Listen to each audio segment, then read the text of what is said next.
Welcome to the Not Null Podcast. I'm just an AI voice. But here are your real hosts, Kevin Doyle, Bobby Davis, Paul Bratzlavsky, and Sarah Kimmel. Hey, and welcome to this week's episode of the Not Null Podcast, the podcast where we talk everything tech, AI to VR, and robots to flying cars. I'm Kevin Doyle, and this week I'm joined by Sarah Kimmel, Bobby Davis, and Paul Bratzlavsky. And coming up in this week's episode, are we ready for AI text-to-speech? You better be, because it's pretty much everywhere.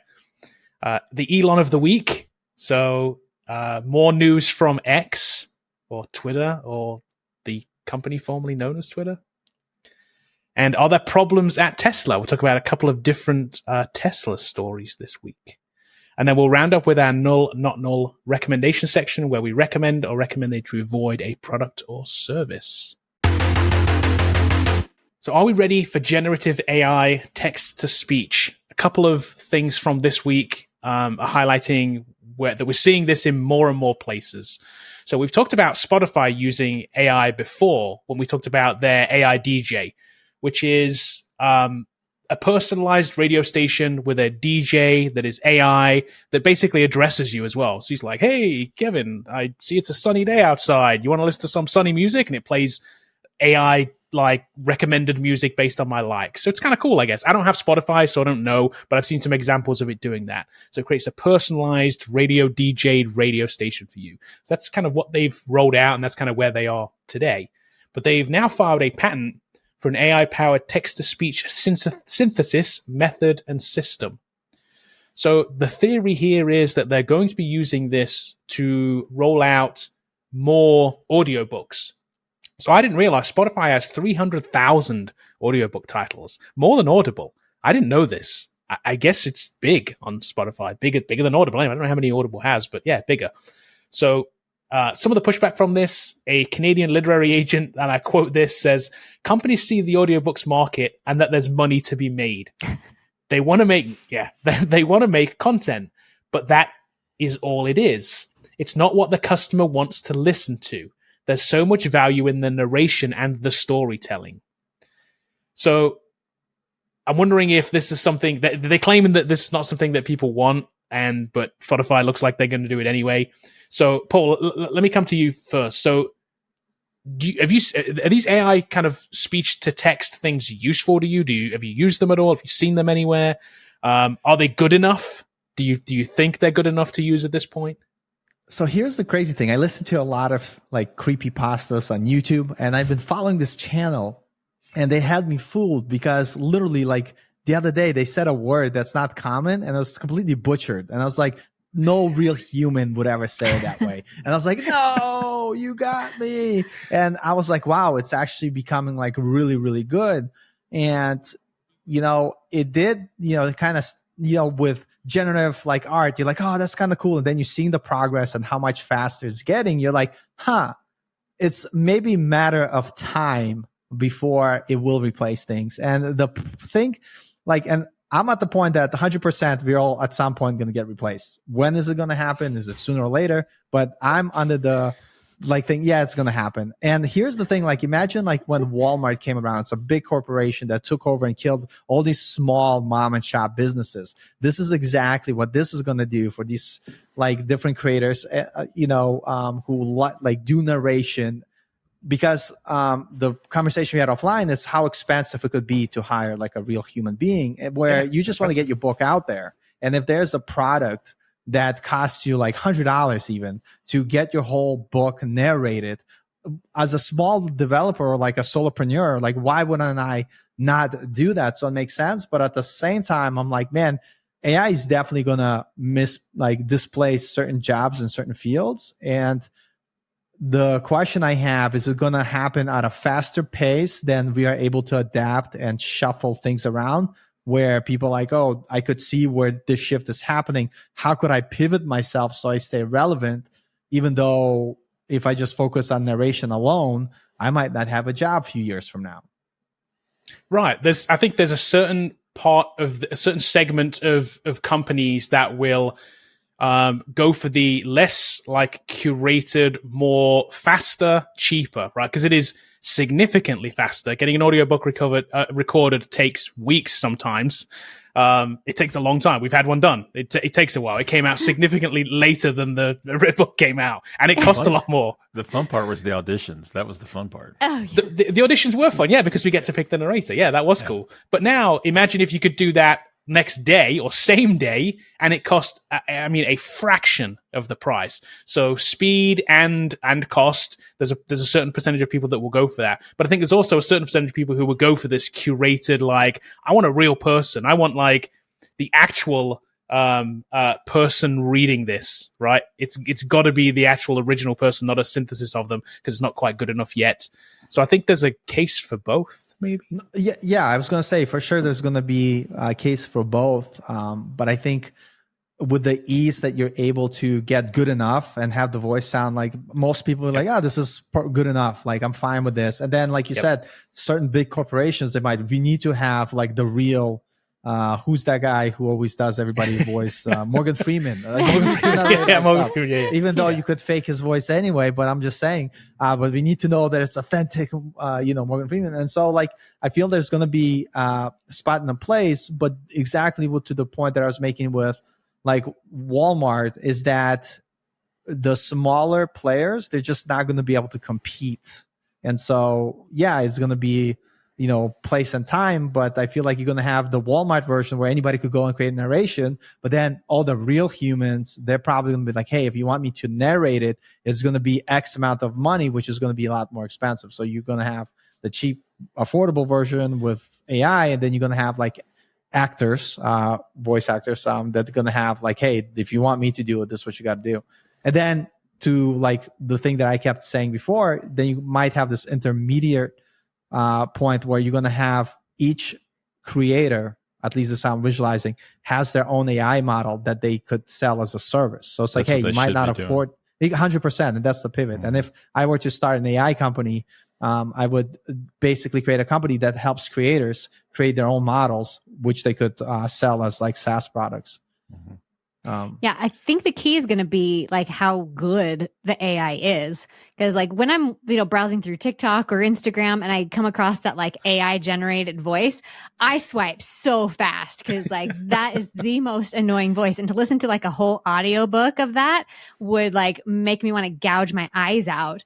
But what could be cool is like if I'm listening to an audiobook and I can choose the voice that's narrating, like, so I can choose Morgan Freeman or I can choose somebody else. It just brings me back to that Seinfeld episode when George Costanza gets the audiobook on tape and it's like his own voice, like the actor was like sounded just like him. He's like, I can't listen to this, it's my voice. So getting the right voice, like if I can choose like a different voice, or like I don't really resonate with this voice but I like hearing this voice, or I want to listen to it in a British accent or a Paul accent, then we can have a conversation about that. I think that would be interesting. Yeah. Off camera, Kevin shared an app that, that's pretty awesome. So speaking of this, Artifact, which you recommended on here before, Sarah, after we spoke about it. You recommended it. Well, after I said, hey, you should get this, and you're like, this is a recommendation everybody should look at. So Artifact, they added I don't know if you saw this or have used it, but they added this text-to-speech thing, and it's crazy good. So they added like, so the previous had an AI summary button, right, which gave you a text summary of the stories, which I thought was super good too. I didn't have to read the whole story and be like, text summary, give me the quick AI summary back. Do I want to read the rest of it? Sure, I'll go read it. But then now they've added this text-to-speech in their app too. So it's powered by Speechify, and it's like 30 different voices in it, including Snoop Dogg, Gwyneth Paltrow. There's a Obama one in there. There's like, it's crazy. Like it's a bunch of like known like people who have distinct voices. You can have them read the news article to you, and some of them are very generic-y, but the Snoop Dogg one's actually really quite good. I need to try it. I think it's okay good. Okay. Yeah, I mean, I'd say some of them are, but the Snoop Dogg one's actually close. Like it's kind of like, it's better than some of the other ones are. Yeah, it's as easy as literally you find the story, you click a button and it starts reading it. I do think the uncanny valley with it is like, if you listen to the whole book, would be bad. And I go back to like, there's some really great voice actors in our time. So like if you're a fan of the Arkham game series, Mark Hamill did the voice of Joker. I don't know if you could do that in AI. Yeah. Like, that was really good. And so like, maybe you could, and maybe we'll get there one day, but I think it's going to be, I think voice actors will always have a place for premium content. Premium, exactly. And they would have to jack up the price because, there's going to be so many people that are going to use AI to make the service that's like for me, for instance, if I'm going to release a book, I'm like, I don't need Mark Hamill. I just need it to be good enough. And I think majority of the people fall into that category. And so like, obviously, if you are a high class, narrator, like you have your book of business, the type of clients you have, there's not going to be that middle. That's going to disappear. I feel like it's like you're either really, really good, you have a reputation, and how do you build a reputation if now every little thing could be automated with AI? But at the same time, I'm always excited for an ability to create application that let us automate annoying parts of social media. So I was telling Kevin offline how, those NPC TikTokers. So I think I'm going to start an AI company whose main goal would be to automate those TikTokers away, where real humans don't have to embarrass themselves creating content like that. And so I'll let you know when I start my company, so you could donate great. If you want to be $1 million idea, Paul. $1 million idea. It is, because imagine the scalability. It's not about the person delivering it; it's about the person receiving it. So yeah, exactly. What are they doing? Gang. Balloon. Yeah, balloon. It's like, Jesus Christ. Listen, if you want to donate to my company, like send us to this, drop the email. It's a nonprofit. That's funny. Yeah. So, exactly. So do you guys remember a while back we talked about Apple's jump into this with their accessibility feature? So it's a feature on iOS 17. So I finally took the time to train mine, and I have my own version of me now on my phone that I can do text to speech with. So I just typed in something here, and let's see it, read it back. Oh, and it doesn't work, of course. Hold on. Let me. I'm going to type. I'm going to type "Welcome to the Not Null Podcast," and we'll see if it does. Why don't you throw some metal balls in a window too? Oh, yeah. It only says it once, so I haven't got that. You can give it phrases, but here's what I would say. It kind of sounds like me. In the same way that the Snoop Dogg one sounds like Snoop Dogg, right? Like it gets certain things right, but it also, here's what it doesn't get right. It doesn't get the kind of the cadence right. It doesn't get the speed of the inflection. Yeah, it doesn't get inflection correct. It doesn't quite get the speed that you would normally say words in. Even though you have to read 150 words, 150 sentences for this thing. It took like 30 minutes to like talk through this thing.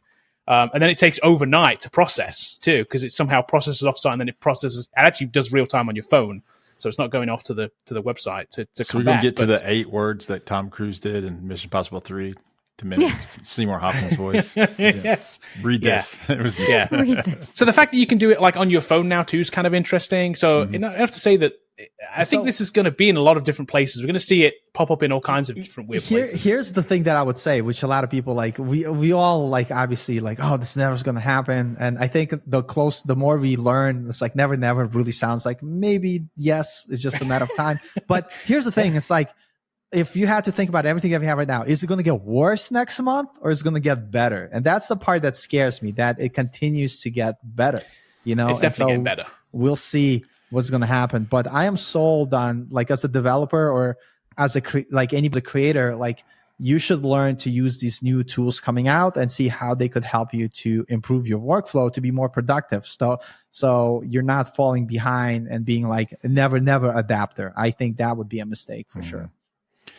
Yeah, as much as I'm like, don't think it's going to take over the world. I was using ChatGPT today. I mean, so to do some stuff. Don't want to talk about what I was doing. I haven't, but I was trying to jailbreak it. That's what. Trying to jailbreak it. But I do think the future of computing is where this is going. So I think it's less about content creators and that we need to move more towards like a Jarvis style interface, where I do see once glasses come in and the computer screen is no longer giant or where it's small or it's wearables or anything like that, talking to it and getting spoken instructions back is good. I mean, you could listen to a newscast, obviously, on your iPod or your phone, as we do with headsets. But if you could talk to it and it talk to you back, that's another way to get information. So I think speech to text or speech to speech, really, is something that we could do. So, but I don't know if newscasters are out of a job quite yet.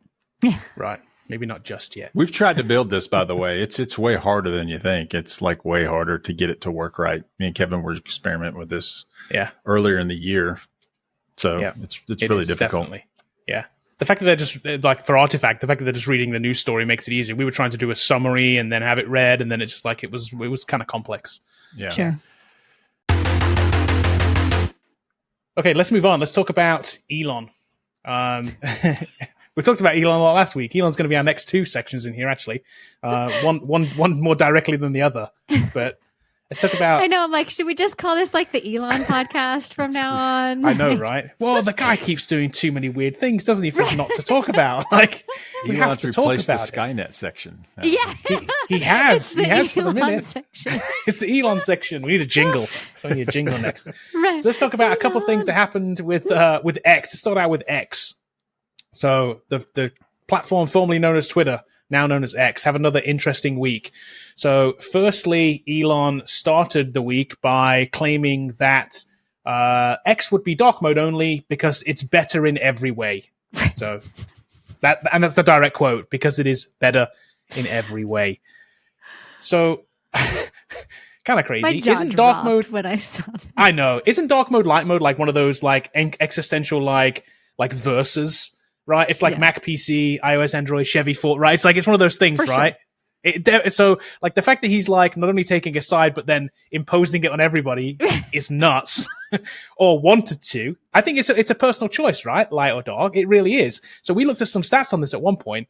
I will say dark mode skews male, light mode definitely skews female. That's a demographic that instantly goes that way.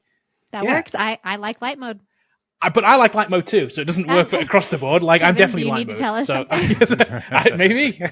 But yeah, so it's like it's a personal preference, right? It's just one of those things.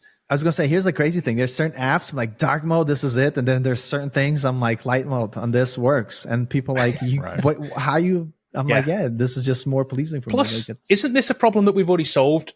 At least on well, it is, right? It's called Castanian style sheets. Well, it's that plus you have a preference. Like if you on your phone, you have a light and dark mode, like phone wide, right? System wide. There's one on your PC. There's a light and dark mode system wide setting. Like let the user set it. Why? So and I don't know what the thinking was in the first place. Literally the next day, he's like, yeah, you know what? It'll just be the default. We're going to roll that. We're not going to make it default. Like that's not for everybody. Oh my God. Okay, Elon, were you drunk last night? Like, what's going on here? Wait a second. You mean Twitter was not always dark? And you know where that comes from? It comes from my default settings on my computer and phone. Exactly, because so that's your preference. Exactly. Right. That's your. It's a problem we didn't need to even talk about or solve. So why he's even? Although, I don't know why. If you look at my house. You could tell everything's light mode. Light mode. Light mode. Light mode home, dark mode PC. Dark mode PC, which is true. Well, the big problem with enforcing this is accessibility. Like, there are people that are like visually impaired that like can't read dark mode, and to like just say nope, this is the only option. I mean, obviously he walked back on that because I think he got a lot of pushback on it. But like, and especially from an accessibility standpoint, like, you can't just eliminate like a bunch of users from using your platform. So weird. Such a weird decision, but it goes with it's Elon. Like, what can I say? Like, it's not an unexpected decision. So, it's at a Twitter scale company, it's easy to do. I think for any kind of most developer, even if you've never done it before, you could Google it for 15 minutes and go, okay, this is how we swap templates in and out. This is how I could download a style sheet. I should have both modes. And in a lot of ways, though, dark mode isn't superior, I wouldn't think. In a weird way, I use dark mode on coding. I've always read Twitter in light mode. I don't know why. I went over there, it just looked weird to me. It felt weird, and I felt like it was easier to read. And then on other websites, I'm dark mode. So it's just kind of strange that you would do that when it's an easy problem to not even step into it. I don't know why he continues to step into things like that. Yeah, I have idea why, but I'll share it a little bit later in the show. I'll tell you why. Okay. Okay. Cliffhanger. I like It's it. called a tease in the business. Totally He's by teasing. accident. Stick around to the end Yeah, for exactly. Paul's. Yeah. I like it. So let's talk about the X sign. You'll be disappointed, but whatever. So let's move on and talk about the X sign then for this week. So we talked about last week that they tried to take down the sign on the side of the building. Police came out, blah, blah, blah, stopped it because they didn't have a permit for taking down the sign. They blocked a junction, I guess, which is why people called on them. So then eventually, like, they got that down. It was eventually removed. So he then installed a giant flashing X on top of the building. Didn't have a permit for that either, or any kind of license or any kind of anything for it. Stuck it up there.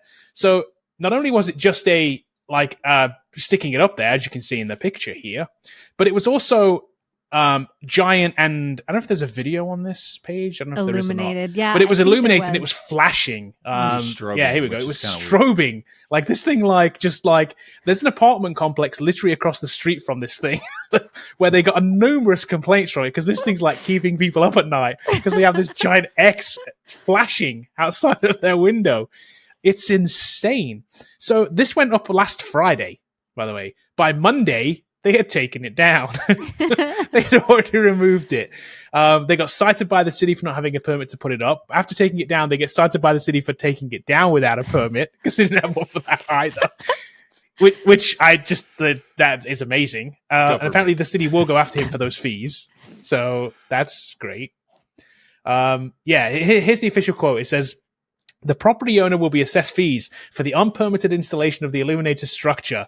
The fees will be for building permits for the installation and removal of the structure and to cover the costs of Department of Building Inspection and Planning Department's investigation." So they sent somebody out there and apparently they didn't let him onto the roof, knowing that it was like hastily put up and was poor construction. And they didn't want to get a citation for that. So they just didn't let the guy in the building and then they took it down. Again, why? Is it just the do it and then ask for forgiveness kind of thing? Is that the only thing here? So here's the thing I wanted to say. It's the same thing for him, like the dark mode thing and the back in the thing Doge that he used to do, and now he's doing this X sign, and he's doing. I think he knows that people are going to talk about it and people are going to make memes around it, and he doesn't care, I don't think. And to him, it's marketing that he doesn't have to. Yeah, he's paying for it, but at the same time, he knows that this is there is no bad press. Like one example, like hate him or like him or hate him, like Trump, like everybody knows what the hell he Twitter. It's it's just stupid, not stupid, smart, not smart. People are going to talk about it, and any opinion, good or bad, positive, negative. Like here we are talking about it right now and giving this man more years than he deserves. You know what I mean? And that's my thing. True. It's like he's just gonna do stuff as publicity stunts, if you will, and not I don't think he means anything he does anymore. He's just more. But he doesn't do this at Tesla or SpaceX. Just Twitter. It's just it's weird. It's like it's his new toy. That's why. It's like the others. I don't know.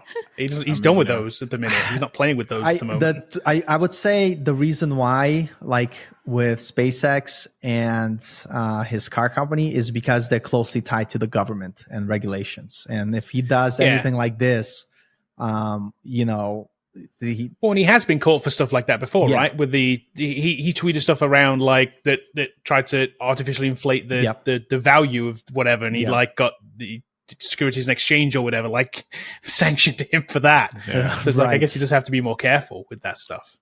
Yeah, that does make sense. What was interesting to me about this article that I didn't realize prior, when he was trying to take down the Twitter sign and the police came out, the reason the police came out is they blocked lanes of traffic and didn't block off the sidewalk where debris and stuff could fall down. And I'm like, oh my gosh, that is a huge safety hazard. Yeah.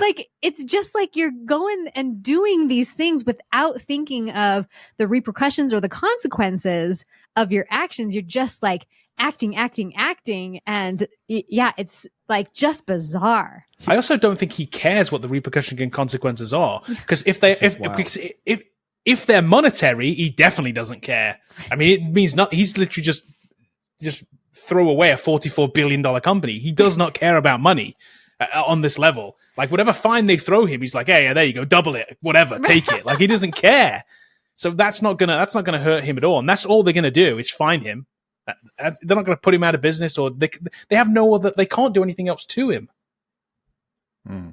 Doesn't care. It's strange that you would run a software company this way. It seems like you would be more conservative about what you're doing, but I don't know. I guess this is one way. But to do it. A smart person might be. But like you're right though, Sarah. This sign could have fell off the building. Yeah. And given the climate that Elon's in, I mean, like they're going to come after you like triple hard, like whatever they can stack on. Well, if there's a criminal thing for it, then yes, he's going to be in serious trouble. Government, there'd be hearings in Congress about the sign. I mean, like they would just be all over you because you're just being, you know, you don't endear yourself to people. I don't want to call him a jerk, but like you just don't endear yourself to people around you. So I don't know why you want to like make the city mad. Right. Here's how I think this plays out. I think this plays out. We hear what his fine is. We'll hear, and he takes it in pennies and pays it at the counter. Yeah, exactly. One of those. That's what he's going to do. He's going to show up, and he's going to video, and it's going to be a TikTok or whatever. It's going to be on Twitter or X. Yeah. It's going to be an X. That's my prediction for what happens stop here. giving him ideas. Hey, a guy that would overpay a cable bill and then cancel the cable bill, so they have to send him an overpayment bill. He says, "Yes, it costs more than the stamp than what they have to." That's what funny. You mean, man? Like what are you sticking it to the cable company? Jeez. So I don't think the cable company's worried about the stamp, man. That's funny. That's funny. The other thing that happened this week too was, I don't know if you guys saw the story with X on the App Store. Just to talk about that real quick. So Apple doesn't allow single character apps on the store. So it was still called Twitter for a few days. It is now called X. They've changed the branding. They've changed the icon. So he has an exception, apparently. It is the only single letter app in the App Store. He loves that. Oh, I'm sure he loves that. Here's the thing that just I saw today, though. Not only that is he is trying to get them to reduce the 30% fees from the Apple App Store too. But why? Because he's special or something? Like Fortnite went to like battle on these fees and they're like, yeah, no. So like, I don't know where he's thinking that he's going to have some sort of like sway or pull with them. Oh my gosh. I just went to look because I still have like the old Twitter thing. And you find the app. It's asking me to update, which I'm not going to do.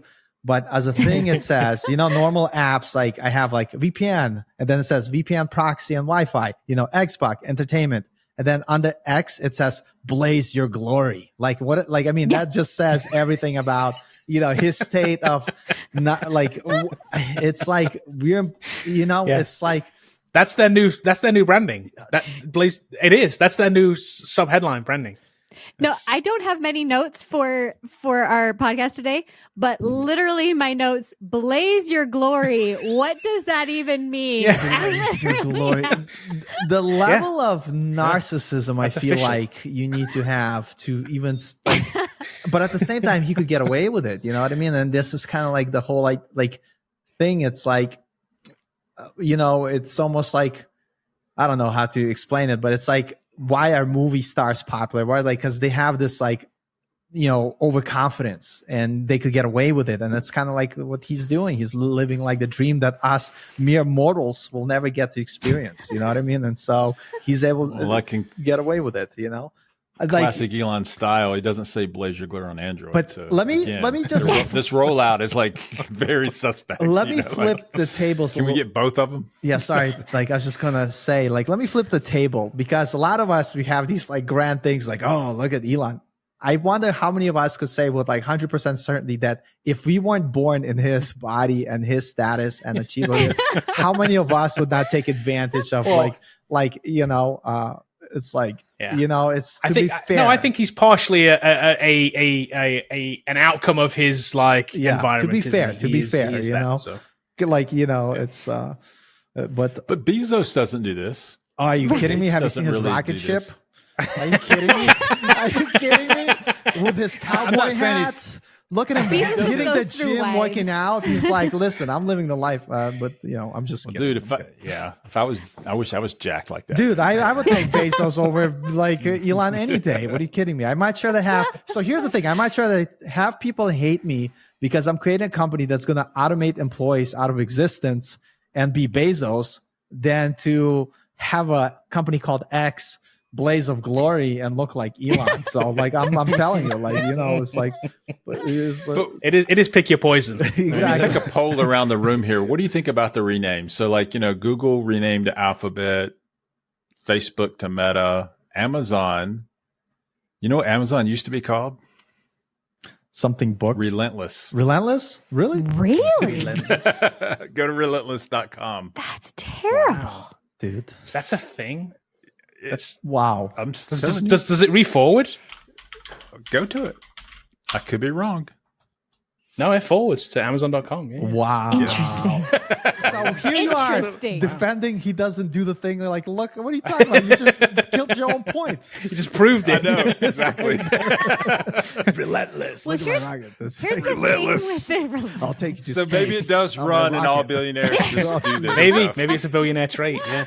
I think they're in a club that we're not in. That's basically the point. And they're trying to have their inner competitions. Like, here's the thing. Another thing. So we were talking about the last show, how Mark Zuckerberg has like patent or whatever on letter X, because they're all in the same club. And he's like, I know Elon one day will want this. And it's like, how could I like really, and so they in the club and they're playing these little games where we're seeing it from the outside and they're the ones who are like playing it. It's like, oh, I'm going to have Meta. I'm going to have this. I'm Relentless. Or like, I'm going to have Blaze of Glory. Like and then what's Mike going to do? And so they're doing their thing. Like, because imagine if you have that much money, like what do you do for entertainment? Like, what do you do? You can't do the things like we do, like worry about the bills that we got to pay, raise our kids with like what school they're going to do. They don't worry none of that stuff. And so they got to come up with these crazy things, So now They we throw know signs what on the price, buildings. Exactly. the price is to get Elon to fight in the MMA tournament. against Zuck. 100%. Right. I get the trademark to X when I kick your butt, Yeah, So- Right. Exactly. Here's the answer to your question, Bobby. Like, they didn't rebrand. Like, so I could understand if he had X Corp, or whatever, and all of these products were under X Corp, including Twitter, and Twitter is still Twitter, just like Facebook is still Facebook, but it's under Meta. Google is still Google, but it's under Alphabet. They have these like parent companies that have the existential name, but they have like their the brands of things that like have brand value are still those brands. Yeah. Yep. That's what he should have kept. He should have just kept Twitter and rolled with its own, powered by X Corp or whatever you want to call it. That's what he should have done. X Corp's a better name than here we are. X.com for sure. So like, is his obsession with like Lex Luthor or something? Exactly. Like, where is this X coming from? Like, he's been obsessed with that letter for so long. And like, I it's a long just time. don't. Yeah, like how do you everything is X, going back to what we talked about like several weeks ago, everything is Taco Bell. He wants to have everything be X. And if everything is X, like what is anything? It goes back to at least 99. So I started reading a book, PayPal Wars. So it talks about X.com at that point in time. It was a direct competitor with the people who eventually they merged into being PayPal, merged with a different company to be PayPal. So this has been in his mind since the late 90s. This has been a thing. So obsession doesn't even cover it. We're talking we're talking decades of obsession with this. What would be hilarious, because this is just how my mind works, if all these like billionaires, they kept moving forward and they're just like, it's just not enough, we need to do something more crazy, and then they literally become like villains and superheroes. So like Elon becomes like the Green Goblin or whatever, like Bezos becomes some version of Batman, Zuck becomes like whatever. Bezos is Lex Luthor. Lex Luthor, yeah, like we need a superhero. So hold on, who's on the good side? Yeah, who's on the good? Who's the good guy? Has to be on the good side. I think though, like Who's Batman in this story? Yeah, no, I think so someone's gonna have to. Everyone become Venmo Batman. me money. I'll be a billionaire, and I will be the next superhero. How's that? Yeah, but that would be insane. That their egos get so huge that they start to believe that, and they literally one day show up dressed as one day. It'll be hilarious though, Maybe. if that happens. Bringing it back to Mark Hamill and Joker. Yeah, That's it. Okay, let's talk about one of Elon's other companies then, Tesla. So this story stuck out to me. There's a couple of stories from this week actually about Tesla, but the biggest one being this, that the accusation that Teslas are basically, so Teslas are known for having the greatest range of EVs, or the greatest range, the mileage basically on their EVs, right? They've always touted they have like 400 plus mileage and they're going to be better and better and better. So they're always known for that. That's kind of the thing that if you go to look for buy an EV, be like, oh yeah, Tesla has the long range ones. These other ones, not so much. So it turns out that users started noticing that the advertised 400 approximate like mile range, they weren't getting it. So they were doing like 300 and something or 300. So they thought there was an issue with their car. So if you're a user and you're like, man, I can only get like 300 mile range out of my car. I'm going to make an appointment with Tesla to see, maybe it needs to get checked over. Maybe there's something wrong with it, some computer issue. So there's people started making appointments. Apparently a lot of people started making appointments with this issue.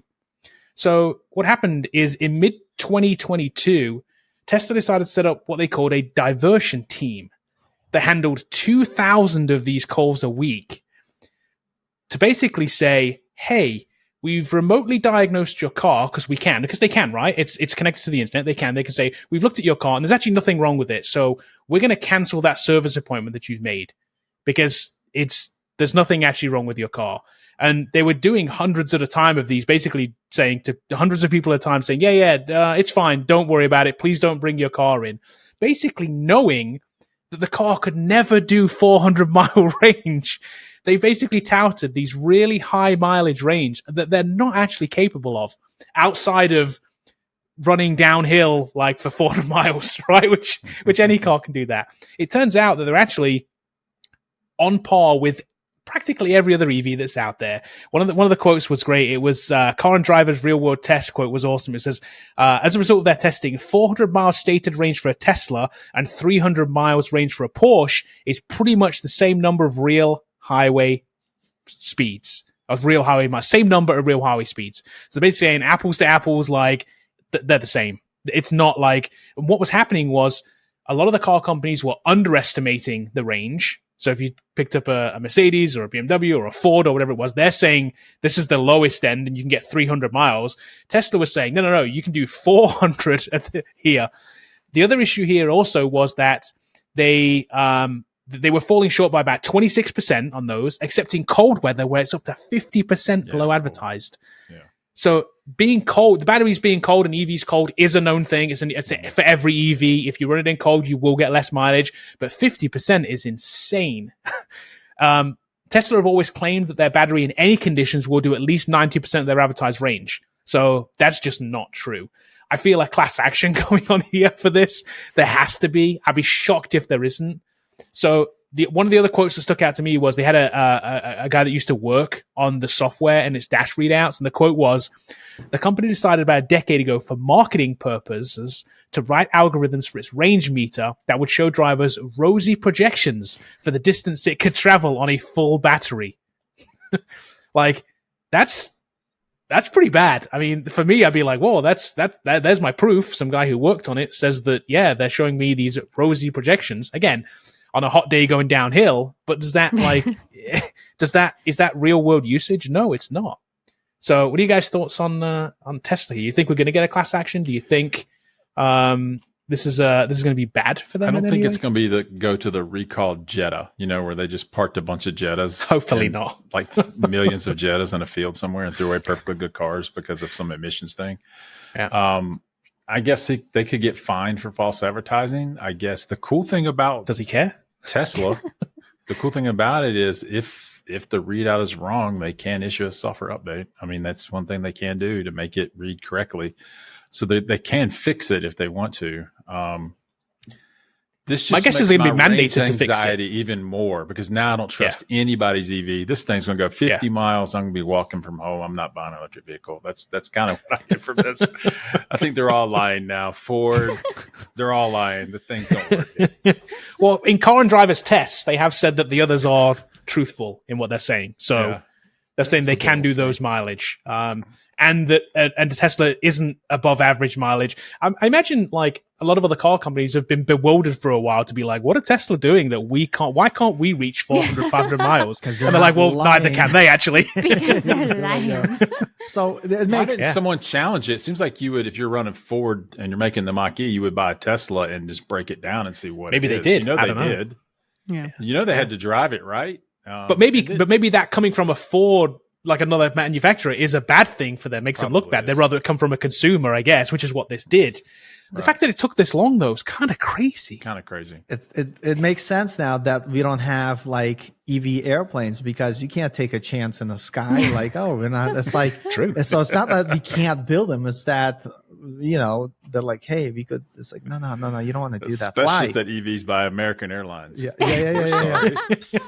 can't rebook. They'll just ban the like 12-year-old. Funny story about airplanes. There's like Spirit, and to me, like I've never flew Spirit, but like I looked at the price difference in tickets, and it was like Spirit Airline $100, American Airlines $275.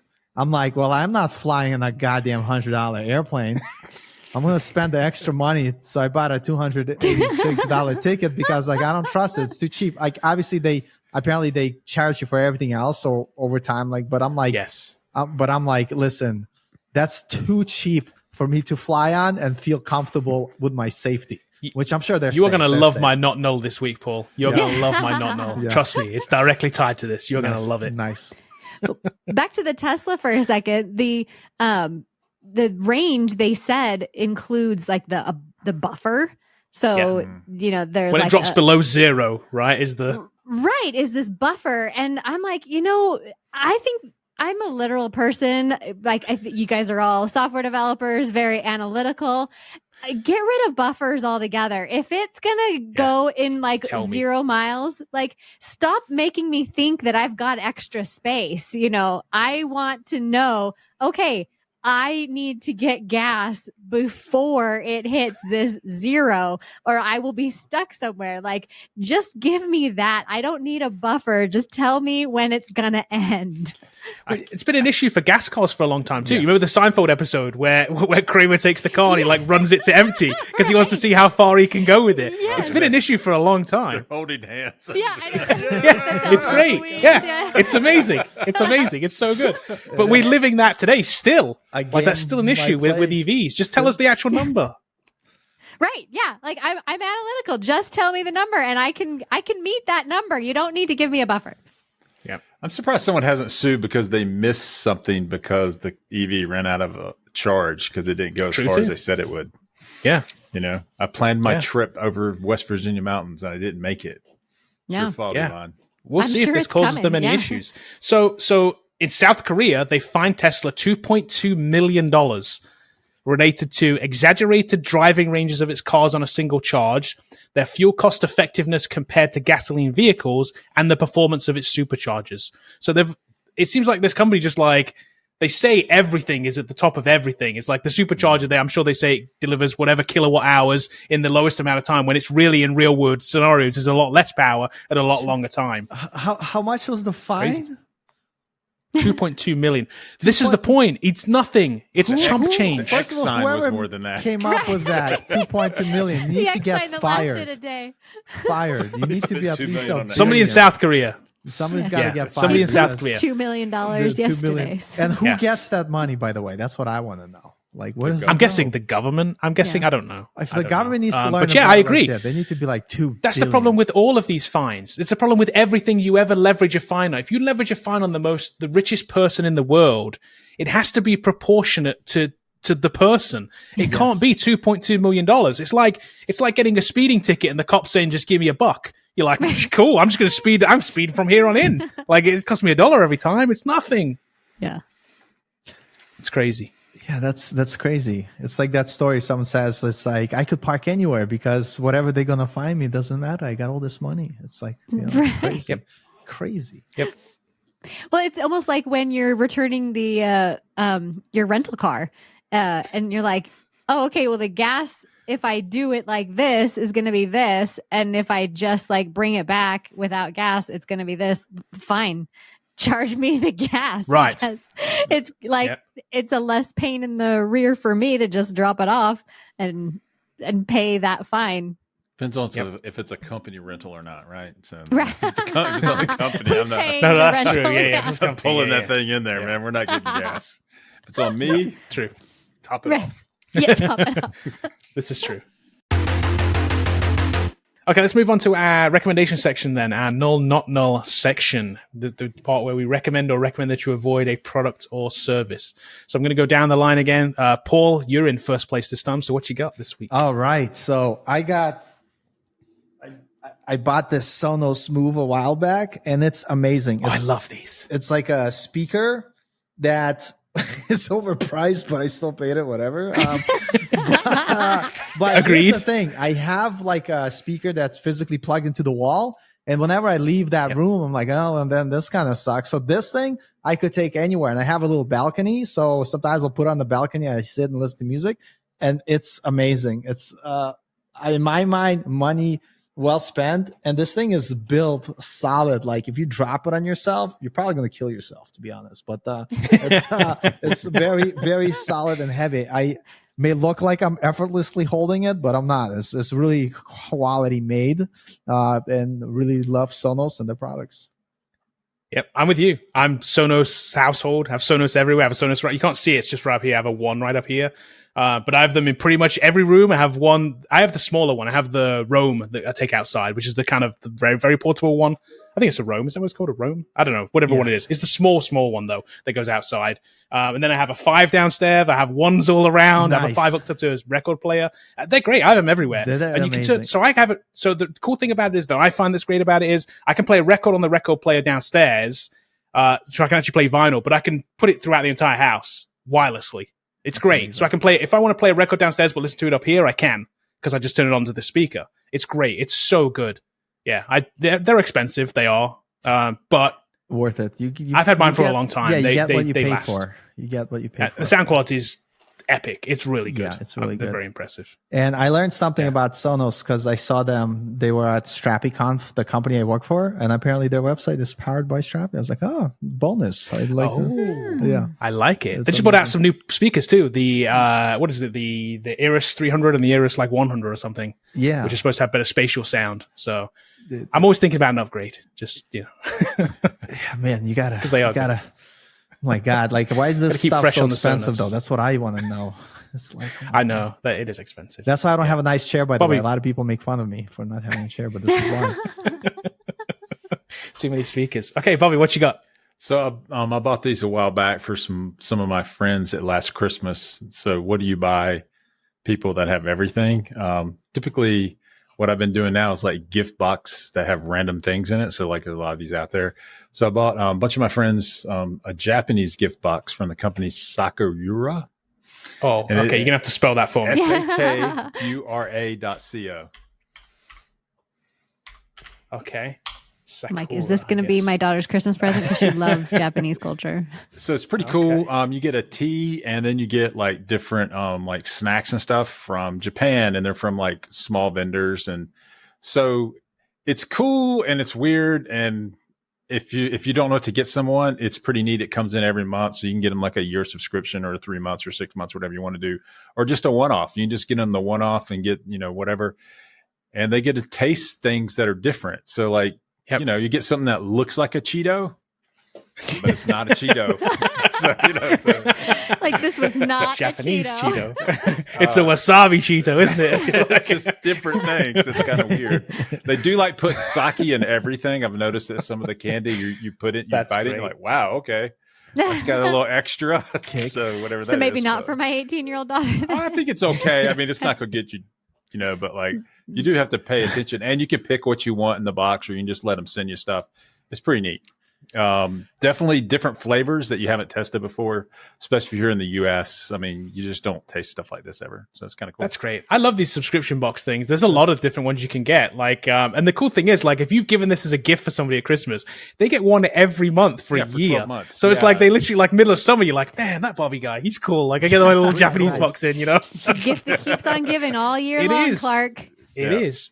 I did a similar one for my dad and my brother. I get that, like, other than this last year, because I was there, I would normally get them a coffee subscription. So every month they get coffee in the mail. They get different coffees, it's like a curated pick of coffees. I was going to say that's such a good point you made, where every month someone is reminded of how awesome you are. That makes sense. That's such a good idea. If you're going to get that, I think that should be like if you're getting someone a present, make sure it's a monthly thing where they constantly like, you know what, that guy Kevin or that Bobby or Sarah, Paul, they're so awesome. Like, look at that. Who would do that for me? And literally from your side, no effort. All I have to do. It's a one-time purchase. It's like I don't even care for them, but they think I'm awesome. This is the greatest. You know what? Sold. And you can do. There's a box service for everything. I mean, like, for everything. That's nothing. There you to go. make people think I'm a good person for kind of $32 a month. Oh, geez, that's worth it. You know. Yeah, but there you go. Look, you can do 12 months, 3 months, 6 months, 1 month. It's cool. Yeah, and the price goes down the more you buy. Yeah, that's cool. I like this. These are cool. Okay, Sarah, what you got? So I'm going selfish and I'm going null this week because I am angry at apps and things that don't release for both platforms. So Arc browser, I am giving you my null for the week because I really want to try the Arc browser and it's not available for Windows. What? Yep. I have tried this and it's interesting. I almost was going to have a story to talk about this. Yeah, it's perfect, interesting. Yeah, because it is kind of a weird thing. I think we should talk about this at some point because we're in a kind of a renaissance period where we're talking about reinventing the browser. Who knew this was going to be a thing, right? Yeah. Who knew we needed a new browser? We don't. I mean, I still well, use you Netscape, might. So No, you might, Bobby. Standardize on Chrome. I have to write code for these things. I don't need Arc browser in my life. I don't need it. That's funny. See? I didn't realize it was iOS or iOS only, Mac OS. That's funny. Yeah. So I've joined the Windows waitlist. I'm on the Windows waitlist, but I can't try it because it's not available. So I get angry at things that don't release for both platforms. So, Mr. Software Developers, I'm looking at you. Okay. So here's the thing then. My not null for this week is going to be a null for you then, Sarah, because I really apologize because it's iOS only. Of course it is. See, jerks. I hate them all. I don't know why, but it is. And it's the Flighty app. It is iOS only. So if you are a frequent flyer or flying at all, this app's cool. It's basically takes so that you get if you're Android. And sorry, Android. Sorry. But it gives you like a ton of notifications around your flight, more than like the regular like flight apps do. But the cool thing it does is this predicted delay thing. It tracks the flight like days before. Like, okay, so I'm flying tomorrow. I'm flying on the budget airline Frontier tomorrow. My first time ever. I'm not looking forward to it. I'm actually dreading flying. I am actually dreading flying it. Hey, it was the only way to get where I'm going, right? So I really had no choice. It was pick your poison. And trust me, it wasn't even cheap. Yeah. So I'm flying this thing. It was not cheap. It's costing me as much as any other flight, but it's the only way I can get to where I'm going. So I'm doing that tomorrow. So I fully expect to get some of these delays. I fully expect to get some of these delays. Appalachia or something? No. I need to fly to Puerto Rico. But the level where I'm flying from to, it's only like the airlines here are terrible. The airports here are terrible. We're very short on choices. We're just not. So to get there for a direct flight, I only have one option, and it's Frontier. So there's no real choice unless I want to fly around the country, and I don't want to do that. Skip lag, baby. Skip lag. Yeah, skip lag. I did look at that afterward. There's no better option for me. So I could have saved some money, but so this is cool. It tracks the flight on the way, like the inbound flight. Mm-hmm. So I know my flight right now, the actual plane that I'm going to go on, it'll tell me where it is right now. Which is super cool. So I know if it's going to be delayed or not, because this is where a lot of delays come from, right? They don't come from your departure from the particular airport. They come because the equipment isn't in the right place. Like the last flight coming in didn't get there. Right. So I can check it and I can see that my flight right now is, let me see, it is in Orlando right now. So yeah, and it'll be flying up to Puerto Rico, and then it's going to fly back up to Raleigh and then fly me out. So it's like, it's going to do 3 different places before it gets to me. So whether it's on time or not, I'll know. It also tells me the arrival forecast, like for the flight, like historically, which I think is like a superpower for this, because the airlines will not tell you this. Yeah. Their official apps will never tell you this. It's not looking good. Let me just say it. Right? It's really not looking good. You're this has predicting delays. Oh, okay. So I will say it has a 29% early on time, right? And a 20% on time. So what's that? 49% of the time it's on time. Yeah. Terrible. For less than 50% it's on time. It's not good. Right? 22% of the time it's over 45 minutes late. So that's a worry for me. So yeah, it's 51% late. I mean, I don't know what I'm doing. Not great. It's a 50-50 shot I'm going to be late. That's a good recommendation. Isn't that bad? You know, as a hitman, I mean, frequent flyer, it's very important for me to know when my flights are coming in and landing. So this is very true. Good. This is tool true. To have. The other thing it does then is not only just on an individual flight, but the app also tracks like your kind of profile. So you can track like your number of airports you've been to, your flight time, the countries you've been to, the miles you've done over a certain time frame. I was going to say, I'm sure there's like a unmentioned feature where if you pay extra, you get the flight list of all the people and where they're flying to. Maybe used by the government. It's a great app. Maybe. Maybe. Yeah, maybe.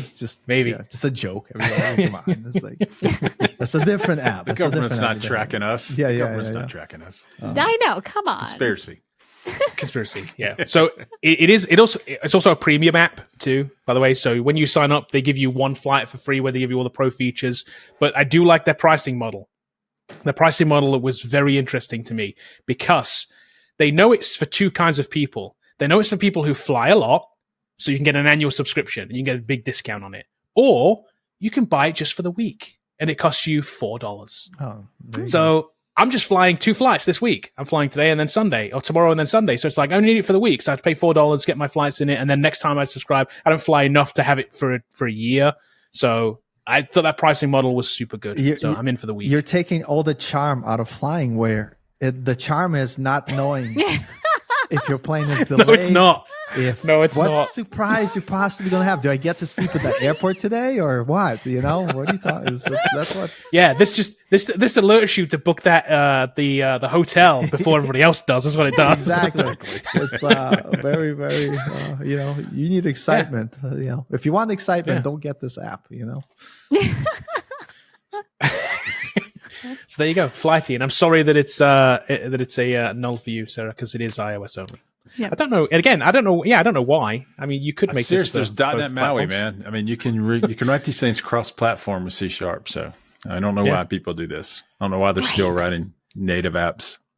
Yeah, seriously. Thank you, Bobby. Seriously, you can run it exact. And there's it's just not .NET MAUI, React Native. There's a bunch of them out there. Yeah, there's a parental control app that's iOS only, like that uses the screen time. Why am I thinking AI? Not AI, API. Uses the screen time API. And I'm like, and they reached out to me and I'm like, you need to make it for Android because iOS users can control screen time just fine. Android users cannot. So if you can make this app for Android, you will like corner that market. And they're like, yeah, it's hard. Like, oh, wow. So they're solving a problem that's native to the OS anyway. Right. Yeah, exactly. So what? I'm like, okay. Yeah. I'm like, nobody wants this.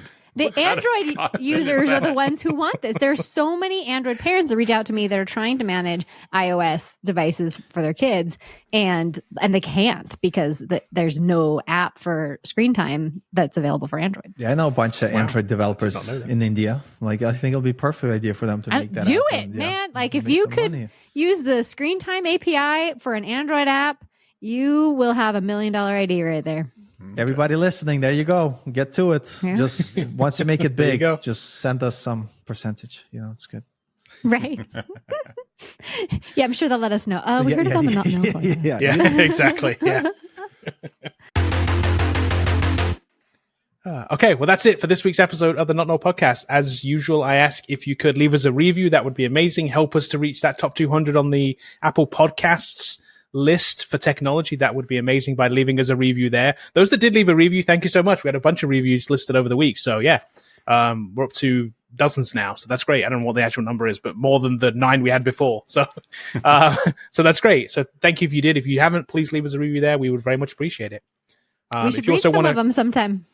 We should, yeah. Maybe we'll do that next week. We'll read some of the reviews. It's probably me being like, "This podcast's amazing. The host is amazing." I should leave my own one now, shouldn't I? Yeah, that's a good idea. Have people leave reviews and we read them online. Yeah. So if you leave a review this week, I'll read some next week, and we'll send us an email too. Let us know that you left a review. That'd be great too. So you can leave the review and then send us an email to say, "Hey, I left a review," and then we'll definitely remember to read it next week.